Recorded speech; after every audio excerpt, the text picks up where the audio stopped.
So hello guys, कैसे हैं आप सभी। आई होप सभी अच्छे होंगे, मैं भी अच्छा हूँ। सो अगर अगर आप मेरी रेगुलर वीडियो देखते होंगे तो आपको पता होगा पीआईसी पीआईसी यानी कि फार्मास्यूटिकल इनऑर्गेनिक केमिस्ट्री, जो कि बी फार्मा फर्स्ट ईयर के फर्स्ट सेमेस्टर का एक सब्जेक्ट है। इसको हम लोग फुल एनर्जी और डेडिकेशन के साथ इस यूट्यूब चैनल में पढ़ रहे थे। हम लोग ने अपनी यूनिट फर्स्ट कंप्लीट कर ली थी और हमने यूनिट सेकंड स्टार्ट भी कर दी थी। ऑलरेडी हमने इसमें एक अपना वीडियो पब्लिक कर दिया है यूनिट सेकंड का। तो अगर आपने वो नहीं देखा है तो मैं डिस्क्रिप्शन बॉक्स में उसकी लिंक दे दूँगा, आप वहाँ से जाके देख सकते हैं। और हमने अपनी यूनिट फर्स्ट के नोट्स भी अपडेट कर दिए हैं अपने टेलीग्राम चैनल में।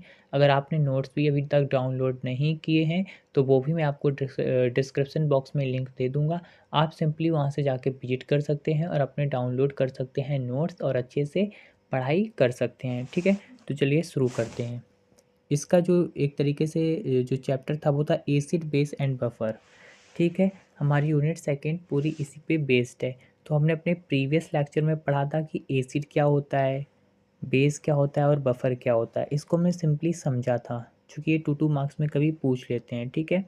और आज है हमारा जो वीडियो होने वाला है वो है theory of acid and base. ये काफ़ी इम्पॉर्टेंट टॉपिक है और हमेशा ही AKTU यूनिवर्सिटी में लॉन्ग क्वेश्चन में पूछा आता है, जो कि 7 और 10 मार्क्स के क्वेश्चन होते हैं, उसमें ये पूछा आता है।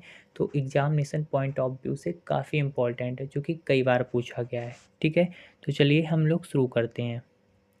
सो बेसिकली क्या है कि जो आपकी एसिड बेस थ्योरी है उसमें 3 थ्योरी आई। अब सबसे पहले तो जानते हैं कि ये एसिड बेस थ्योरी होता क्या है। सो बेसिकली क्या है कि एसिड और बेस को जिन थ्योरी के हिसाब से या जिसके माध्यम से बताया गया, इनको डिफ्रेंशिएट किया गया या इनके बारे में बताया गया, वही हमारी कहलाती हैं theory of acid and base. ये 3 थ्योरी थी। जो सबसे पहले थ्योरी आई थी वो थी आर्जीनियस थ्योरी, और उसके बाद जो थ्योरी आई वो कहलाई ब्रॉन्स्टन लियोरी थ्योरी, जिसे हम लोग प्रोटॉन डोनर कॉन्सेप्ट या थ्योरी भी कहते हैं। और जो लास्ट थ्योरी थी वो थी लुईस थ्योरी, जिसे हम लोग इलेक्ट्रॉन डोनर एक्सेप्टर थ्योरी भी बोलते हैं, ठीक है। अब सबसे पहले तो समझते हैं कि इसको, ये जो ब्रॉन्स्टन ल्यूरी थ्योरी थी, इसको लोग प्रोटॉन डोनर कॉन्सेप्ट क्यों बोलते हैं। क्योंकि क्या होता है, जो H+ आयन है, ठीक है, वो यहाँ पे डोनेट हो रहा था या रिलीज़ हो रहा था, जो भी आप बोलना चाहो, इसलिए हम लोग इसको प्रोटॉन डोनर कॉन्सेप्ट बोलते हैं। और यहाँ पे जो इलेक्ट्रॉन है, इलेक्ट्रॉन इलेक्ट्रॉन पे यहाँ पे यूज होता है OH-। देखिए, जो माइनस साइन होता है ये इलेक्ट्रॉन को डोनेट करता है या बताता है, और जो प्लस साइन होता है ये आपको प्रोटॉन के बारे में बताता है, ठीक है। सो यहाँ पे क्या है, आपका इलेक्ट्रॉन डोनेट भी हो रहा है, एक्सेप्ट भी हो रहा है, इसलिए कॉन्सेप्ट आपका कहलाया electron donor acceptor theory. Okay, I hope आपको इतना क्लियर हुआ होगा। तो चलिए अब थ्योरी पढ़ लेते हैं। सो जो सबसे पहली थ्योरी थी वो थी आर्जीनियस थ्योरी। इसको आर्जीनियस ने 1894 में दिया था, ठीक है। और ये काफ़ी थ्योरी पॉपुलर हुई, ये इसलिए चूँकि ये पहली ऐसी थ्योरी थी जो एसिड और बेस को बता रही थी, ठीक है। यानी ऐसी थ्योरी थी जो सबसे पहले एसिड और बेस के बारे में कुछ भी बात करने की कोशिश कर रही थी या बता रही थी, ठीक है। तो ये आर्जीनियस थ्योरी थी और इन्होंने आयनाइजेशन के बारे में बताया था, यानी कि H+ और OH-। इसको इन्होंने यहाँ पे एसिड बताया है, वो अभी हम बताएंगे कैसे बताया, और इसको यहाँ पे बेस से रिलेट किया है। तो एक तरीके से ये आयंस की बात कर रहे थे, इसलिए ये जो थ्योरी का नाम पड़ा वो पड़ा Arrhenius theory of ionization, because Arrhenius scientist थे और इन्होंने आयनाइजेशन यानी आयंस के बारे में बताया था, इसलिए इस थ्योरी का नाम पड़ा Arrhenius theory of ionization. Okay, अब देखिए, आर्जीनियस थ्योरी ऑफ आयनाइजेशन के हिसाब से जो एसिड था वो क्या था। सो इनके अकॉर्डिंग जो एसिड था वो क्या था, एन एसिड में be defined as any hydrogen containing substance which gives H+ ion in aqueous solution water. Okay, so इनके अकॉर्डिंग कोई भी ऐसा सब्सटेंस जिसमें हाइड्रोजन कंटेंट था, यानी हाइड्रोजन प्रेजेंट था, और अगर उसको हम लोग रिएक्शन कराते थे वाटर के साथ यानी एक्वस सॉल्यूशन के साथ, तो वो हम लोगों को H+ आयन जो है उसको रिलीज़ करता था या देता था, ठीक है। तो इनके अकॉर्डिंग इसको हम लोग एसिड बोलते थे। और इसका इन्होंने एग्जाम्पल दिया जैसे HCl है, ठीक है। HCl की अगर आप रिएक्शन कराते हो किसके साथ, वाटर के साथ, या in the presence of water आप रिएक्शन कराते हो HCl की, तो ये H+ आयन और Cl- आयन को क्या करता है, देता है। तो ये जो आपका H+ है ये आपका क्या है, यहाँ पे प्रोटॉन है, ठीक है। तो ये क्या आपका कहलाया यहाँ पे एसिड, इसको यहाँ पे बोल रहे थे एसिड, क्योंकि यहाँ पे देखिए HCl है तो ये हाइड्रोजन कंटेनिंग तो है ही, ये आपको तो पता ही है। अब ये H+ आयन भी दे रहा है जब ये वाटर के साथ रिएक्ट कर रहा है, तो इसलिए यहाँ पे इसको बोल रहे हैं एसिड। ओके, अब देख लेते हैं इनके अकॉर्डिंग बेस क्या था। So according to Arrhenius, a base may be defined as any substance containing hydroxyl group, okay, or group capable of providing hydroxide ion, OH ion, ठीक है, in aqueous solution water। देखिए इनके according जो base था वो क्या था कि जिसमें हाइड्रोक्सिल ग्रुप प्रेजेंट हो। हाइड्रोक्सिल ग्रुप क्या होता है, OH ग्रुप, ठीक है। और ऐसा ग्रुप जो कि क्या था, कैपेबल था प्रोवाइड करने के लिए या देने के लिए हाइड्रोक्साइड आयन। हाइड्रोक्साइड आयन क्या होता है, OH-, ठीक है। ये जो माइनस साइन है, यानी कोई भी साइन हो, यहाँ पे प्लस तो हो नहीं सकता, माइनस होगा, ठीक है। तो इसको हम लोग कहते हैं हाइड्रोक्साइड आयन। तो देखिए इसका एग्जांपल है NaOH, ये देखिए in the presence of water ये क्या कर रहा है, H+ आयन और OH- दे रहा है। तो जो आपका OH- है, ठीक है, तो ये तो आपका हो गया यहाँ पे क्या है कि हाइड्रोक्सिल ग्रुप प्रेजेंट है, OH ग्रुप प्रेजेंट है, और ये ऑक्साइड हाइड्रोक्साइड आयन भी आपको रिलीज़ कर रहा है, OH-, देखिए रिलीज़ कर रहा है ना, तो इस वजह से यहाँ पे ये इसको बेस बोल रहे हैं। अब बात कर लेते हैं लिमिटेशंस की, इनके कुछ ड्रॉबैक भी रहे होंगे, ठीक है। लिमिटेशन बेसिकली क्या होता है, ये एक तरीके से ड्रॉबैक्स होते हैं। सो लिमिटेशन ऑफ आर्जीनियस थ्योरी क्या थे, यानी कि इनके ड्रॉबैक क्या थे जिसके कारण से इनकी जो थ्योरी थी वो क्या हो गई थी, फेल हो गई थी। तो इनके देखते हैं क्या क्या ड्रॉबैक थे।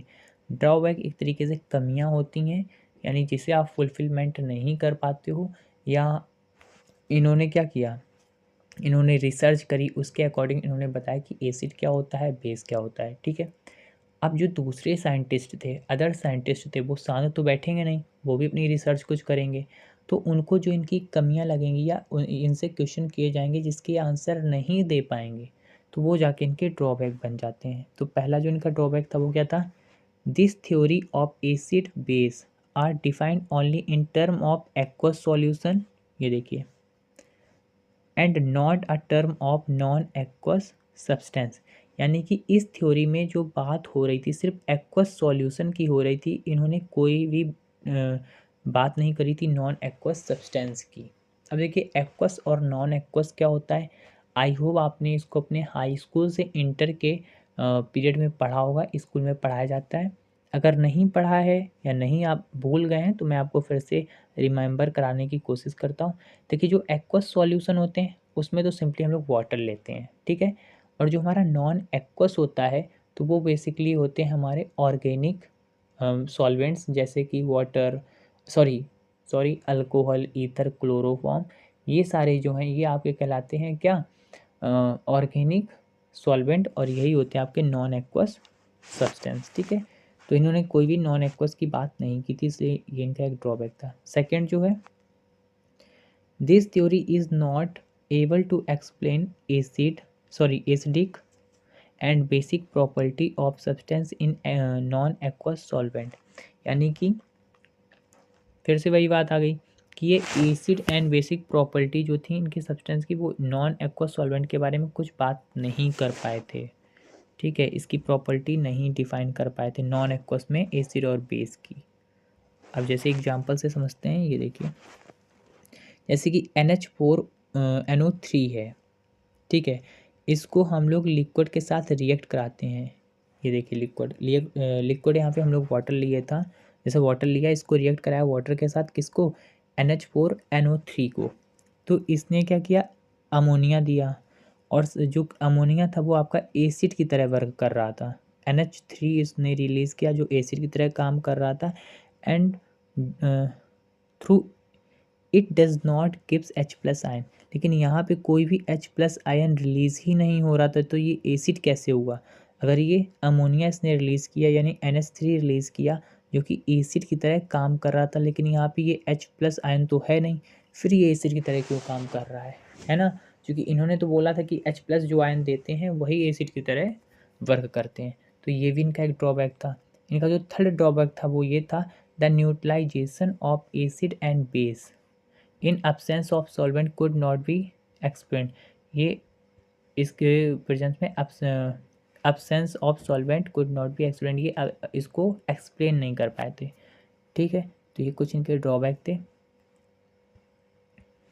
अब बात कर लेते हैं हम लोग यहाँ पे ब्रोंस्टेड-लोरी थ्योरी की, जो कि प्रोटॉन डोनर कॉन्सेप्ट भी कहलाता है। ठीक है, सो जो ये थ्योरी थी वो ब्रोंस्टेड एंड लोरी दो साइंटिस्ट थे, इन्होंने दिया हुआ था 1923 में। ठीक है, इस कॉन्सेप्ट को इन्होंने बताया था। इनके अकॉर्डिंग जो एसिड था वो क्या था? According to this theory an acid are दो सब्सटेंस और material which are hydrogen containing material that is capable of donating a proton H+ ions are known as proton donor। ठीक है, सो कहने का मतलब है ये भी थ्योरी कुछ उसी तरीके से है ना? क्या है कि इसमें भी बात हो रही हाइड्रोजन कंटेनिंग मटेरियल होना चाहिए जो कि कैपेबल होना चाहिए H+ आयन क्या करने के लिए? डोनेट करने के लिए। और ये डोनेट कर रहा है, चूँकि वहाँ हम लोग बात कर रहे थे रिलीज़ हो रहा है, लेकिन यहाँ डोनेट, उसी को डोनेट बोल दिया गया है। ठीक है, तो ये डोनेट कर रहा है ना, प्रोटॉन को, इसलिए यहाँ पे प्रोटॉन डोनर इसको बोला गया है। इसके ही वही एग्जांपल है, HCl है, H+ आयन दे रहा है और Cl- दे रहा है, तो ये जो है आपका H+ आयन, इसको ये क्या कर रहा है? डोनेट कर रहा है, donate. That's why it known as proton donor concept. ठीक है, और एक इसका एग्जांपल देख लेते हैं, H2CO3, तो H+ और HCO3- दे रहा है, तो ये जो आपका है इसको क्या कर रहा है? डोनेट कर रहा है ना? ये इसमें एग्जांपल आप भर भर के लिख रहे हैं, इसमें आपको अच्छे नंबर मिलते हैं। एग्जांपल आप देते हो जब, तो अच्छे मार्क्स मिलते हैं। अब इनके अकॉर्डिंग बेस को देख लेते हैं। सो इनके अकॉर्डिंग बेस क्या था? इस थ्योरी के according a base may be define as any substance that can be accept a proton from any other substance. यानी यहाँ पे क्या हो रहा है कि ये प्रोटॉन को एक्सेप्ट कर रहा है, ले रहा है कोई दूसरे सब्सटेंस से, इसलिए यहाँ पे इसको बोला गया है प्रोटॉन एक्सेप्टर। ठीक है, जो एक्सेप्ट करे यानी ले। सो इसके एग्जाम्पल जो क्या है? OH- एंड H+, तो ये इससे आपका फॉर्मेशन हो जाता है H2O का। ठीक है, उसी को उल्टा कर दिया है। अब यहाँ पे क्या है? NH3H+, जिससे कि आपका बनना है NH4+। ठीक है, और SO4+ यानी पावर 2 है यहाँ पे, और H+ को यहाँ पे HSO4- बनना है। ठीक है,